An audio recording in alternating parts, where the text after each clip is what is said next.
Magandang tanghali po sa lahat. Luzon, Visayas, Mindanao, kung saan kayong dako na mundo po tayo nagbabalik dito sa ating munting channel.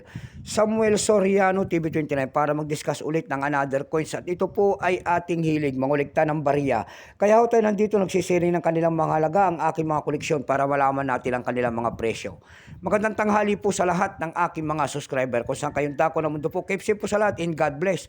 Maraming salamat po sa lahat ng aking mga subscriber dyan. Thank you so much. Yun naman po, hindi pa po nakapag-subscribe dito sa aking munting channel, anyayahan ko lang sana kayo at malaking tulong na po ang inyong gagawin. Tulad ng pagpindot ng ating subscribe button, like and share para ma-update ko naman kayo sa mga latest ko pang gagawin mga video po. Mayroon na naman tayong pag-usapang barya guys, mga lumang barya ang ating tinitira sa araw na ito. Ayan, makikita nyo po ang isang imahe ng isang lalaki, ayan. Maganda pa ang kanyang detalye sa ang barya na ito. Siya po ay si Emilio Aguinaldo po in the year 1991 in the Mark in the Republika ng Pilipinas. Ayan. Pagkatalikod natin, makikitahan natin ang isang 5 pesos po, ang isang halaman po. Ayan, Nara tree. Pero ang scientific name po niyan ay Phytrocarpus indicus. Ayan.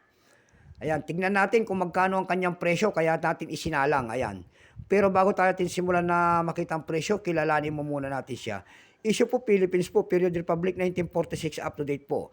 Type standard circulation coins years 1991 hanggang 1994, 4 na taon lamang. Value nito 5 pesos. Ayan, currency piso 1967 up to date po. Composition po nito ay nickel brass. Nakapaloob po ito sa Plaurna Impauna series. May bigat po itong 9.45 grams. May haba pong 25 mm. May kapal po naman itong 2.6 mm. Hugis po siyempre bilog.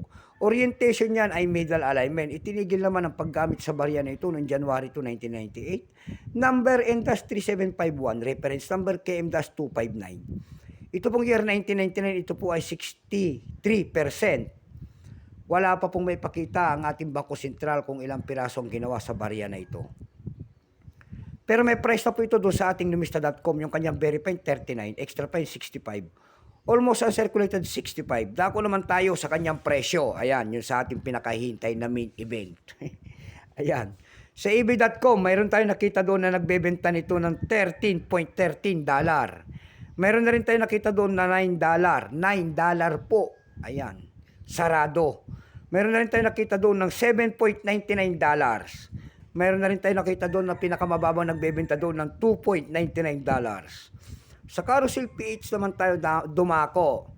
Sa Carousel PH po, 4 pieces na 1991, ito po ay nagkakahalaga ng 2,000 pesos. Ayan, 4 na piraso po, binibenta niya po ng 2,000 pesos.